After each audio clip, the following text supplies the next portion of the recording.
We go legit or nah right now. Let's take this up a level to the National Football League. The Washington Redskins are sitting at 8-6-1 and currently out of the NFC playoff picture. Kirk Cousins is making close to $20 million while playing under the franchise tag. He's set the franchise single-season passing record with 4,630 yards.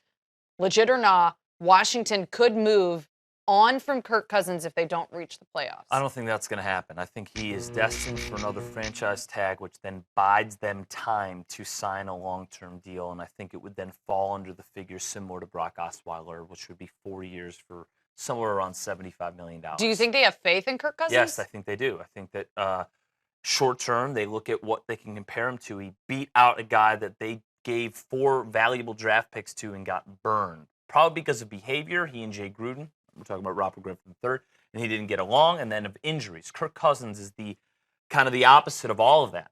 He is reliable. He's high character. He's very cerebral in the pocket. He's a long-term styled quarterback. I don't think that they're going to have buyer's remorse when they do eventually, in my opinion, before training camp, let's say May or June, they're going to settle on something. And I don't think this is going to drag into training camp. Kirk Cousins is one of the more high-character guys. And by the way, even though those 2 seasons are the best in passing yards, it's not the best season. Mark Rippon had an MVP season, and it wasn't for yardage. But aside from that, those 3 Joe Gibbs years where they won Super Bowls, they weren't led, aside from Doug Williams having a great Super Bowl, they weren't quarterback-driven teams.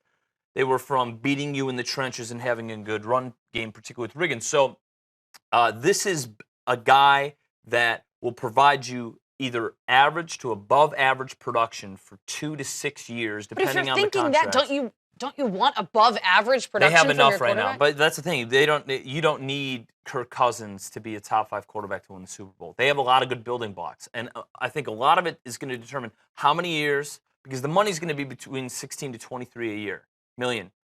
How many years do you want? Because they have a lot of salary that's going to be eliminated from their wideout. They have a top 5 salary in terms of combined money for wide receivers that's going to go away. They will have a lot of cap space that will open up every single year.